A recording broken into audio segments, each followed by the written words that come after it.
for publishing my work and letting me be a part of this, and big thanks to Litquake. I'm really happy to be here today. This is kind of a birthday story about Gen X women, so, because I just turned 39.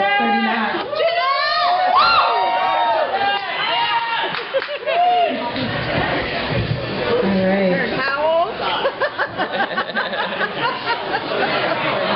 The title of this story is Fortune Teller.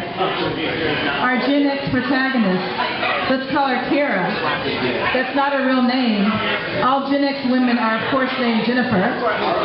Was the type who read her horoscope every day, though she claimed she didn't believe in it. She'd read somewhere back in 2005 that she'd have the best sex of her life with an Aquarius.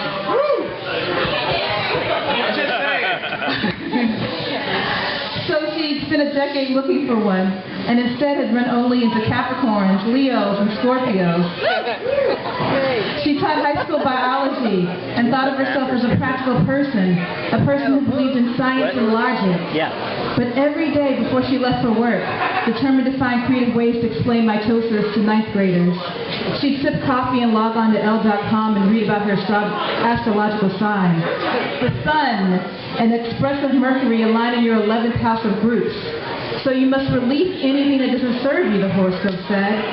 Or, on August the 2nd, the sun downshifts your 12th house of endings, making the next 4 weeks a time for healing and escape. And even though she had no idea what her 12th house of endings was, she'd feel comfortable, determined to release what didn't serve her, ready for healing and escape. Kara spent the summer reading magazine articles, some of them science-related, most of them not, and stalking her old friends and classmates through Facebook. That Tuesday, she'd spent hours on Facebook, liking everyone's posts and placing smiley faces next to their pictures, especially photos that looked dumb. She got hungry late in the afternoon, and after realizing there was nothing in her house but a jar of Nutella, went to the diner around the corner. There she picked up a corner of the Village Voice and found the ad for Fortune Teller Mike.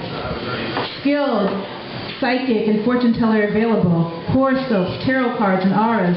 The future revealed with 99% accuracy, bad red, and big, bold fonts. Then, in a much smaller font, caller dropped by, the first 3 minutes free.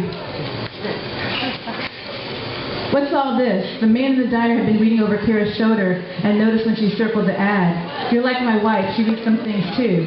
We'd never gotten together if she didn't have a thing for Virgos. Whoever has a thing for Virgos? I do!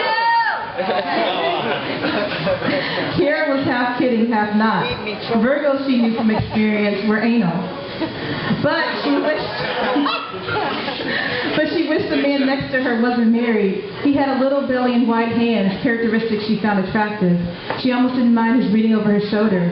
She tended to do the same sort of thing, glance at passengers' books and newspapers when her own reading material was boring, stare too long at strangers' faces and wonder what kinds of people they became when they were alone.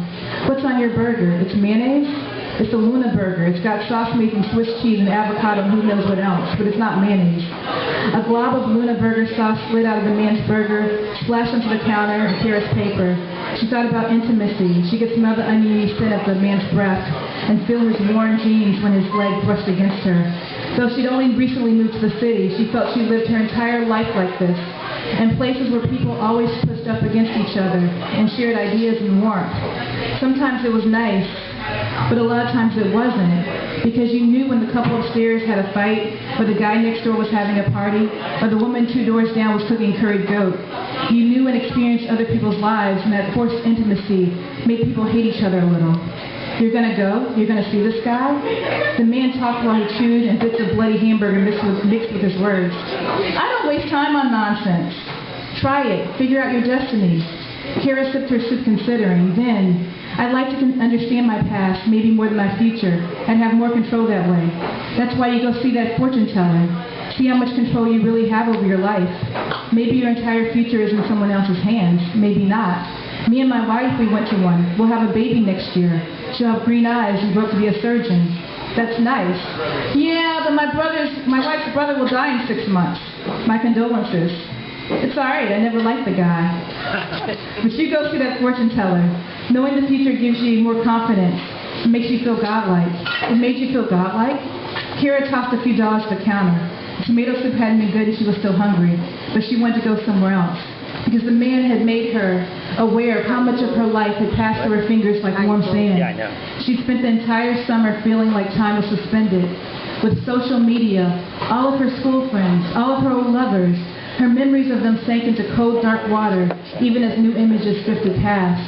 Kara felt like a child watching a kite float into the blue, only the kite was her life, and she only wished she'd held onto the string a little tighter. She was scared but alive, and she couldn't decide if she wanted to kiss the man in front of her or wring his neck. Walking inside fortune teller Mike's house was like walking inside a vagina. Kara felt warmth and moisture encircle her, and so she kept thinking of birth, of the man in the diner, his wife, and what their lives would be like with their new baby and dead brother. Fortune teller Mike sat at the head of a large table covered with candles.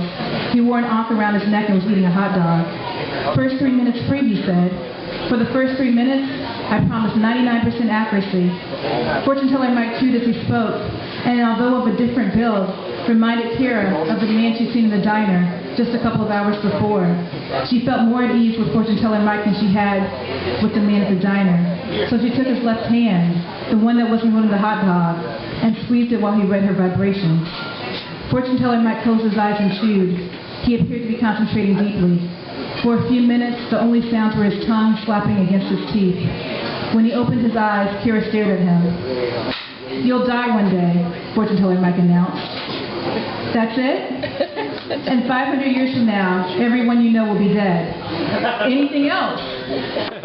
"The earth will continue to revolve around the sun after you're gone," fortune teller Mike finished his hot dog and left mustard on his chin, but the yellow stains were hard to see in the hazy, flickering candlelight.